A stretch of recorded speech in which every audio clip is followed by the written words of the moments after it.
Hey, I'm going to tell you this fantastic story about Jesus, the Son of God, who meets an amazing man who just happens to be, amongst other things, a hired killer. And he has under his command another 100 killers who will do anything he says.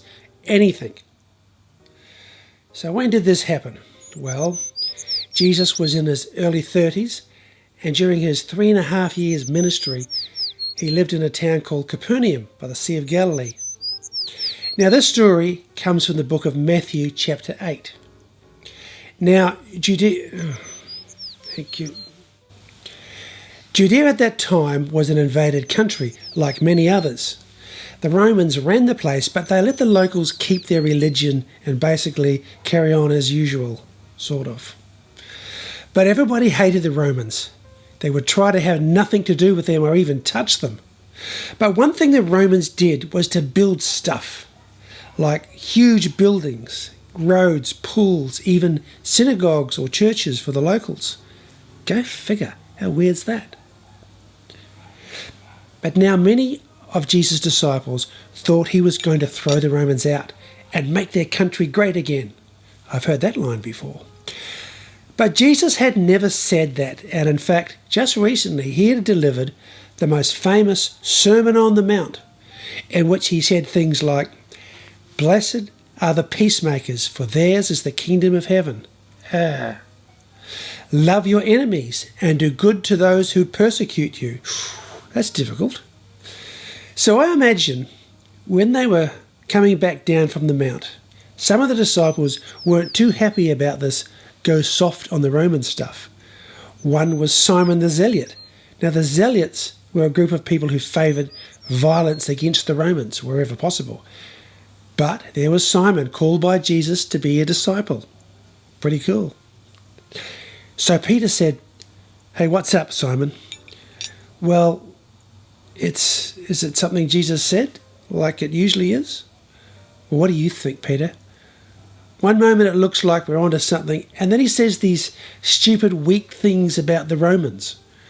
"Well, look, he didn't say it was about the Romans. It was about everybody," said Peter.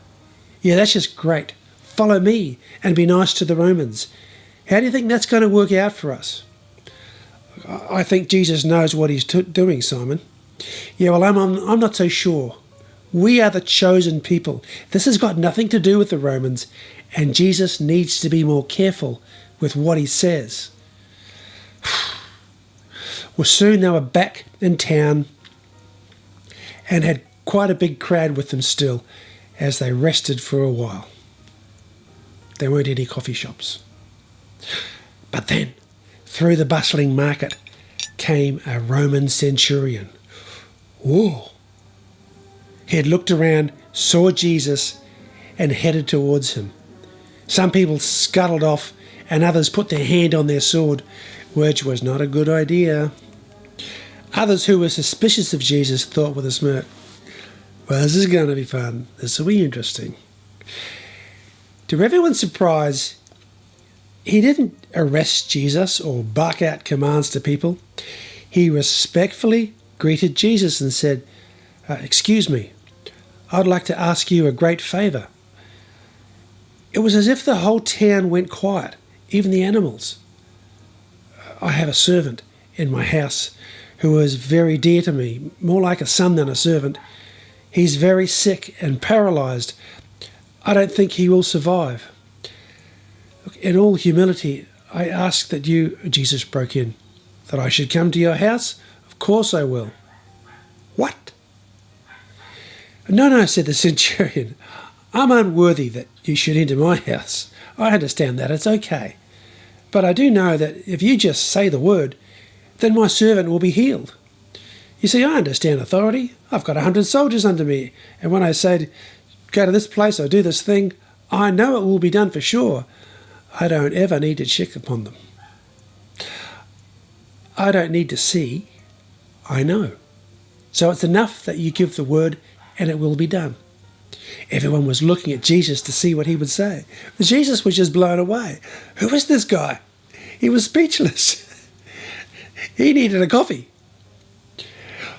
But then He turned to the crowd and proclaimed, "Did you hear this man? I say to all of you, I have not found faith like this in all of Israel." Ouch, that hurt. Then Jesus smiled and laid a hand on the centurion's shoulder and said, "Go home, your faith has healed your servant." The centurion was astonished, not just at the promised miracle, but that Jesus would even touch a Roman soldier. But to some, Jesus had gone too far this time, and were yelling out, No, we are the chosen people, the children of Abraham. Why would you heal a Roman, a Gentile, an enemy of Israel?" But Jesus said to them, "Haven't I told you?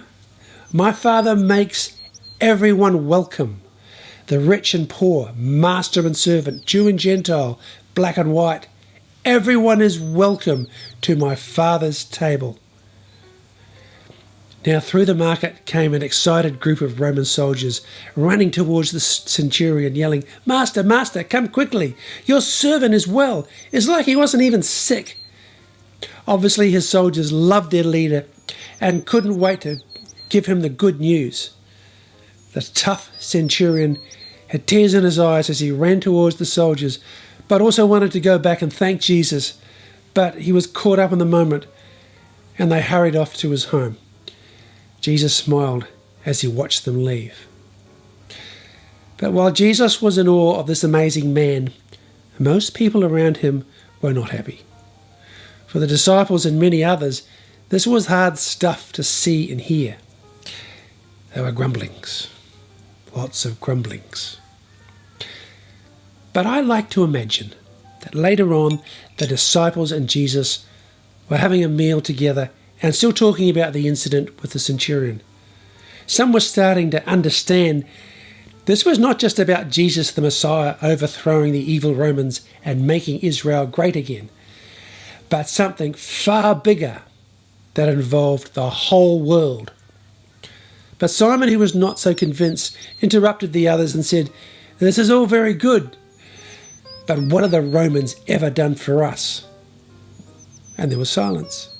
They all looked at Jesus, who said, "Well, Simon, there's something you may not know about this centurion, but he gave Capernaum its magnificent synagogue. He helped pay for it, and he built it. But the most important thing is that this one Roman has just rocked up and showed all of us, past, present, and future, what faith is." And then there was silence. My coffee's cold. The end.